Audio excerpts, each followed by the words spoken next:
आता एखाद्या वेळेला अशी एखादी लाट येते की ज्याच्यामुळं कदाचित पराभवाला आपल्याला समोर जावं लागतं. परंतु तुम्ही पाहिलं असेल तर शिवसेनेचे आमदार असतील, आता मी स्वतः 4 वेळा इथून निवडून आलेलो आहे, आमचे प्रदीप जायस्वाल आहेत किंवा अनेक जण, आम्ही जे निवडून येतो त्याचा आणि या निवडणुकीचा तसा संबंध लावता येत नाही. ही महानगरपालिकेची निवडणूक आहे आणि या निवडणुकीमध्ये ग्राउंड लेवलला जे काही उमेदवार असतात त्याच्यावर भरपूर काही अवलंबून असतं.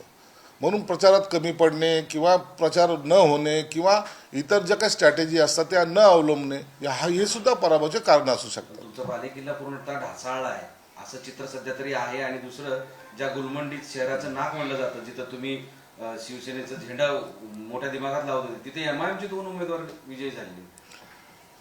प्रभाग झाल्यामुळे अनेक समीकरण हे जातीचे बदललेले आहेत.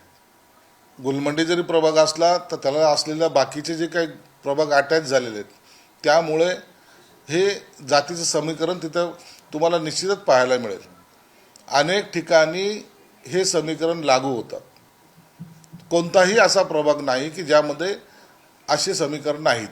म्हणून प्रभाग हा सुद्धा आम्हाला एक अवघड हा विषय झालेला होता. पराभवाची जबाबदारी स्वीकारताय तुम्ही? निश्चित स्वीकारली पाहिजे. मी पालकमंत्री, मला पराभवाची जबाबदारी मी स्वीकारणारच ना. एमआयएमने तुम्हाला डिवचलंय की तुम्ही आम्हाला हाकलणार होते, तुम्ही कुठे आहेत आणि आम्ही कुठे आहेत बघा, असं त्यांचे म्हणतात. हे बघा, आता त्यांनी ते कुठे आहेत मी पहिल्यापासून सांगत होतो. माझ्या अनेक भाषणामध्ये मी सांगत होतो एमआयएमचे गेल्या वेळेला 25 होते, ते 35 पर्यंत जातील, कारण की प्रभाग झालेले आहेत. ही धोक्याची घंटा मी पहिल्या दिवसापासून प्रत्येक ठिकाणी वाजवलेली आहे. म्हणून त्यांनी जी काय त्यांची संख्या वाढली, ही संख्या ह्या प्रभागामुळे वाढलेली आहे. त्यांच्या प्रभागामध्ये एका प्रभागामध्ये असलेले 2 आणखीन उमेदवार हे त्यांना पुढं आणखीन घेऊन गेलेले आहेत. आमच्या इथे असलेले आमच्या मताचं विभाजन हे आम्हाला मागं घेऊन गेले.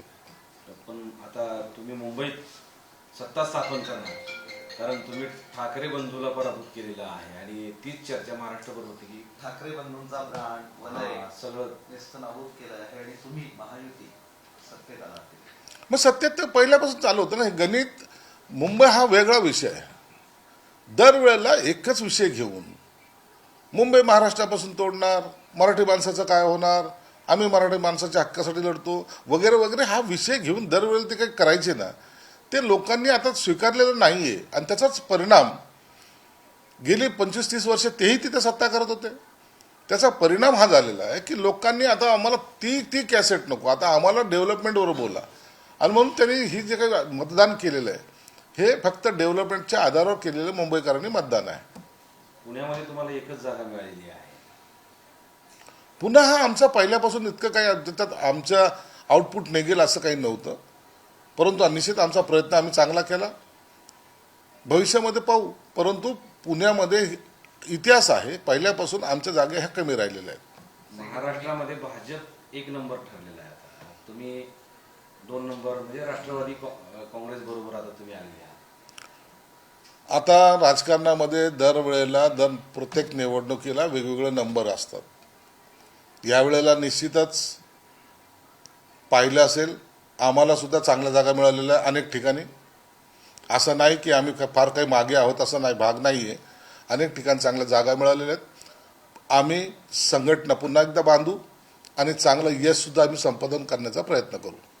की दोन्ही सभागृहामध्ये विरोधी पक्ष नेता देत नाही तसं तुमच्यावर आरोप केला जातो, पण आता महापालिकेत द्यावं लागेल असं चित्र दिसतंय.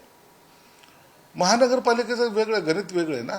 याच्यामध्ये संख्याबळ हे असतंच आणि त्यामुळे तर द्यावं लागणारच आहे ना. संख्याबळाच्या आधारावर हे त्यांना 10% कोणतंही असलं तर त्याला विरोधी पक्षाचं पद द्यावं लागेल. थँक्यू.